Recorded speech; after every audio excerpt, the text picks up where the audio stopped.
Hello, this is Cheryl Wilson, and I'm an abstract artist.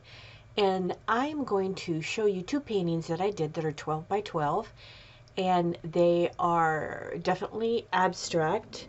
They are also mixed media, which means I've added in papers. I create a lot of my own papers.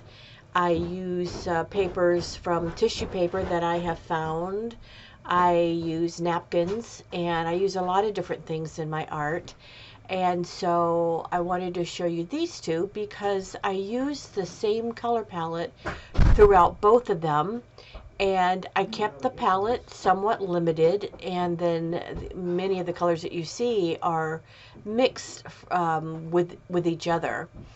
I could have even limited it even more, but for the fall, and this week is Thanksgiving, I thought I would add in some of the colors that seem to remind me of the fall and around the country. So I hope you enjoy this video and enjoy watching me create these two pieces. As you see in this first one, I did go in afterwards and add some marks, the white gel pen, and I do that a lot. I will finish the painting, let it thoroughly dry for a day, and then add additional marks. So some of that you'll see in the painting, some of it you won't, because it's something that happens a day, sometimes even 2 days after I've let the painting sit and I've looked at it for a while. And I encourage you to have a grouping of things that you love to do on your paintings, so that when you're in the middle of a painting and you get stuck, you can grab the things I love sheet and write down some of the things the marks that you make, and then at the end, things that you can just do to finish off your painting. So without further ado, let me just roll the tape.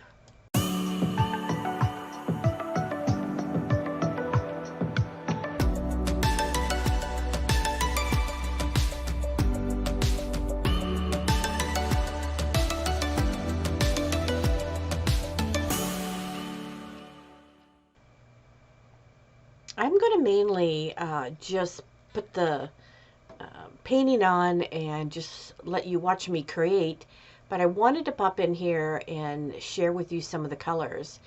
The dark brown that I grabbed is a Lucas paint. It's a brown from Lucas. I think it's a burnt umber. Then I grabbed carbon black high flow from Golden. That is like an Indian hue color from Golden. I use a yellow. You can use like a medium yellow or a Hansa yellow. You can tell that my table got scooted up next to my table, where I'm going to have to put a note there that says move the table over, because when I go and rub the paint, the additional table there that I have the camera on shakes, and I apologize for that. But I'm gonna just let the tape roll and just let you watch, notice things like the different brushes that I use, when I might look at the painting for a balance of light next to dark and dark next to light, when I might add an additional stray mark because I don't have a dark mark or a light mark in a particular spot on the painting, just to alleviate it being heavy. So things like that. But other than that, I'm just gonna let the tape roll and let you watch me create. Certainly, if you have any questions, ask below and I'll answer them. I appreciate the questions I do get. And that is a baby wipe that I'm using, and I love a baby wipe. I use a lot of paper towel, and I do spread the paint with a baby wipe many times.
One of the things you'll notice is I keep turning my abstracts around, and I do that on all my abstracts, even my really large ones.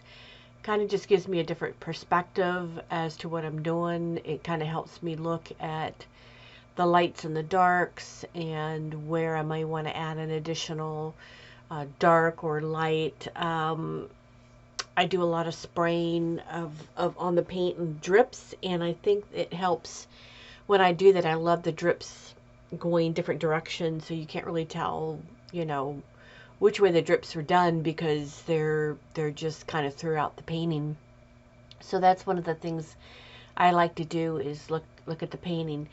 The final painting, the color, there's a slight difference between the color of the camera and the final painting. When I took the final pictures, that's why you see the brown and the black. It's kind of like an in between. It's more of the darker, but just wanted to mention that. But again, I use my fingers a lot. I continue to look at where I might want to put some of the light, some of the dark, back and forth. I try to be really careful at looking to make sure I don't have all the same shapes. I want to balance them out. And here I'm bringing them both up because I kind of wanted to see the color in case I wanted to sell these as a diptych or somebody wanted to frame them right next to each other. So I wanted, even though my colors are the same, when they get mixed up, I just kind of want to make sure that they look good together. So I'm still just enjoying playing, and I'm adding, it's like a green gold. That's the, excuse me, added little bonus pop color in there. And that's also a woody with a green color. So I'm just going to let you watch the rest of this. I do have this sped up. So I hope you've enjoyed this. And I really appreciate my channel is growing. I appreciate the comments, the likes. I appreciate the thumbs up and any sharing that you do. I appreciate, I have 2 people now that have become like a patron, and I appreciate that. It does help me get supplies and eventually get better equipment. I just want to keep growing this channel for you. I enjoy making my art, and I think it's just fun to turn the camera on to share with you my process. Each abstract artist is a little bit different, and I think you can learn from each artist. My style may not be totally yours, but some of the concepts that I do might be something that you enjoy watching. So I appreciate you stopping by.